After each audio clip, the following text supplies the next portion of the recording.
Hi everybody, my dear Astral Oracles.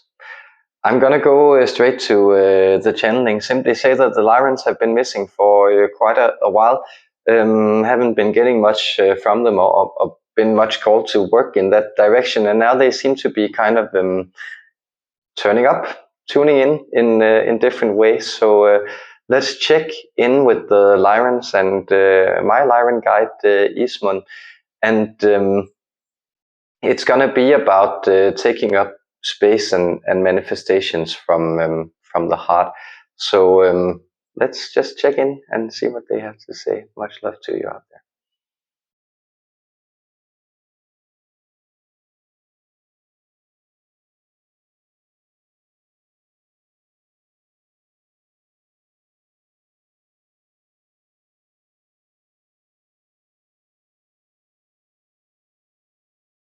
Greetings, human beings.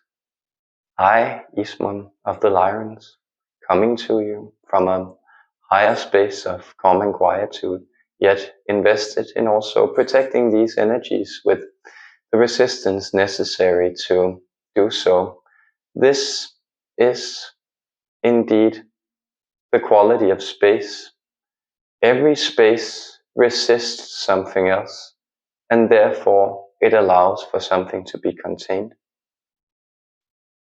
And so, are you shrinking yourself?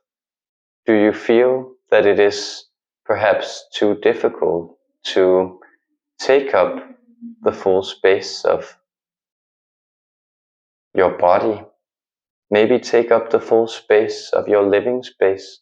Maybe you find yourself on a strange, noisy street in a large, old, abandoned house in a strange part of Europe that you don't really know, and you find everything a little strange. And with this strangeness, there might be a pressure, a need to move into what is already known. Here, our friends, you may sense that we are partially playing around with our beloved friend here, the one translating this message. But we are also pointing to the fact that all of you are being asked to expand. And with that expansion, the necessity to also build a boundary around yourself becomes necessary. This is the idea that you will necessarily press up against something. There is a limitation to your own space and energy that becomes visible only when it is confronted by that thing which seems strange, which is foreign, which is outside of it, which is just adjacent to its perimeter. This is where your space ends. And so, where would you prefer your space to end? Where would you prefer that your safe circumference meets the world? Are there places where you feel you have let invasions take place within your space, within the different layers of your body? Are there things in your energy body that are not being sequestered and asked to keep on the outside of it? We do not mean to upset anyone, but in these times it is important you consider the influence of, let's call them unconscious negative patterns in your energy bodies. Much of this is residue from the past. Many of these you could see as over-generational or intergenerational negative patterns. These can be patterns such as lack, fear of physical safety, fear of going cold or freezing, fear of running out, fear of starvation. These are all patterns that are being activated and played out in the collective. But there may also be certain patterns of an individual kind. There may be deep allowances, compromises you have made with energies in this world that you now feel too deeply intertwined with. And here the question is then, how do you allow for this process to take place? And how do you disentangle yourself? How do you create a clearer, more purified, more boundaried, conscious, brighter space without disturbing that by the cleansing process? Well, what we are pointing to stay in some of these images is that if you are entangled with something, the prudent thing is to slowly untie the knots rather than rip everything in a frantic attempt to get away. So notice that this growing consciousness that you are all being blessed with, it is indeed shedding light on the things that are not serving you, that are perhaps too close. If they are not too close in physical proximity, they may be too close energetically, they may be too close in memory.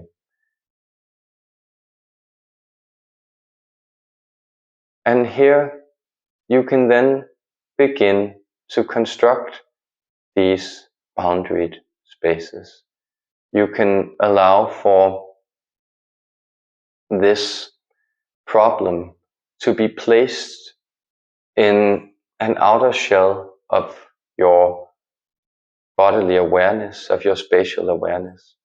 So instead of carrying it around in your heart or having it sit on your shoulders as a burden, as a tight lump, you may want to place it somewhere out there, just the other side of the door, just the other side of that space that you are in. Always, it is out there they are, and there they will stay until you let them into the space with your permission, that you open a door. Then they can be seated, they can have their tea, they can offer their conversation, you can respond to them, and then they can be kindly showed the door again. This is how you should treat these. Let's call them demons, though they are not to be feared. Rather, they are simply misunderstood, unconscious patterns, and often these agendas that connect to them that are not yours, that is, they are not in accordance with your soul vibration. And this is why they seem to bring you down, even though they may offer some temporary relief. So this also again speaks to the different levels of manifestation. So this idea of where do you create from? And well, the reason that this question arises for our friend here, we feel it is pertinent to explain, is that he has been noticing certain interesting patterns of manifestation. He feels that he has both come across people who manifest much from a place of blind appetite. That is, certain configurations where they are actually very good at creating what they want in their life, but then they seem to destroy it out of a sense of ceaseless hunger almost. This is the type of blind hellmouth that wells up from the lower chakras when they are not tempered with, say, purpose, limitation, understanding, nobler instincts, such as, for instance, charity and the well-being of the community. Well, then he also has noticed a different tendency, that he finds more pronounced in himself, for instance. This tendency to also be quite skilled at manifesting things, but quickly to be on to the next problem. What he would discern more as a mental manifestation. That is that even though the magic is there, that the intention is set, and then the thing is created into the life of this individual, other individuals that he encounters through this practice, then there is perhaps a block or a tendency to not necessarily enjoy what is there, what is in front of them, what is happening. And this speaks to, we could say, the emotional disengagement of the manifestation process. That is, you can manifest from all these layers. You can, from very strong energies welling up in your appetite centers, you can actually bring this forward and have that satiated. But these impulses will keep arising, and therefore the manifestation that just arose will necessarily begin to then be replaced by another one. This is not necessarily a very pleasant process for the individual to be in. Then there is this mental configuration where you may feel that there is a clear distinction, a type of exquisite quality, something rarefied about the experiences that the individual also gets to have, and yet they seem to somehow belong to an outer world, a world of moving images. This is why there is the necessity to connect not only to the bodily eye of destruction, and not only to the mental eye of creation, but to the emotional sustaining of what there is and all there is. This is the balance sustaining force, and therefore notice that it is also the integration into this expansive heart space, into the spaciousness, that creates a type of boundary that doesn't allow for these more blind manifestations to take place. So by savoring what you create, you also create it with a greater level of sustainability, and you get to enjoy it because you stabilize it as a space both within you, integrated in your bodies, in your emotional bodies as well, which is the very, we could say, the rainbow bridge between the different, more separate parts of the human physical and metaphysical constitution. So this is what you do by creating from the heart space. You temper it in very helpful ways. And this then also allows for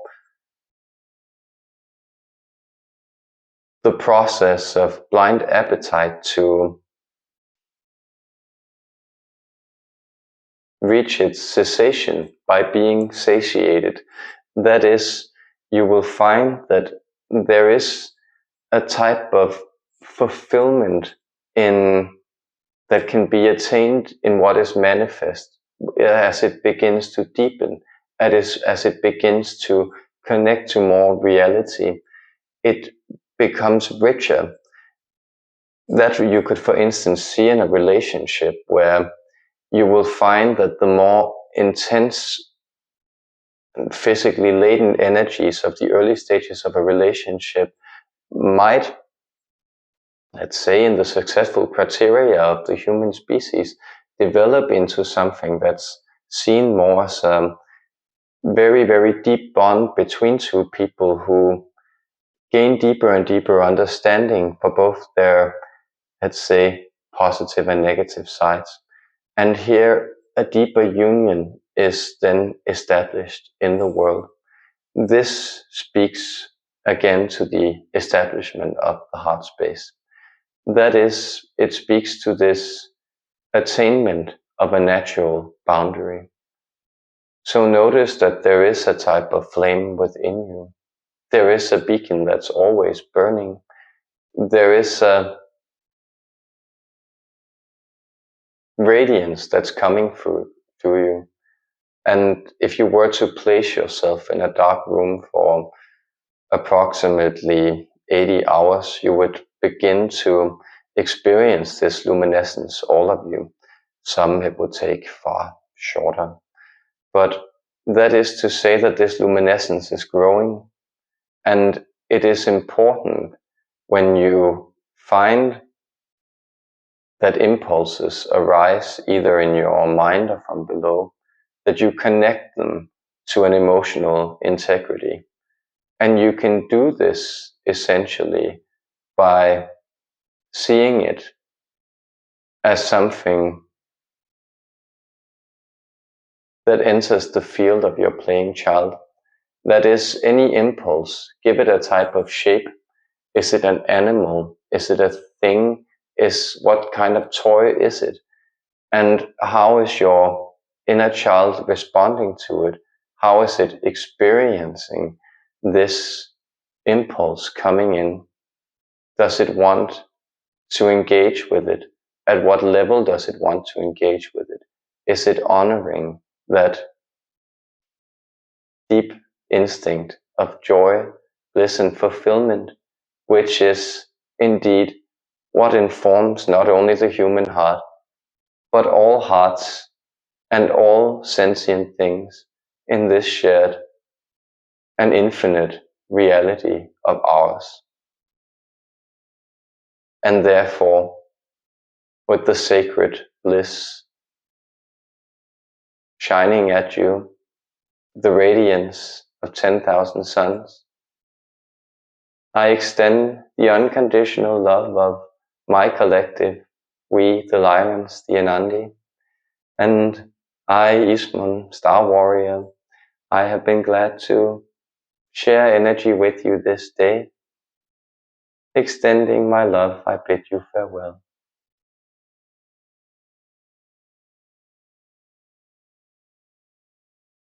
Wonderful beings. Hope you're well out there.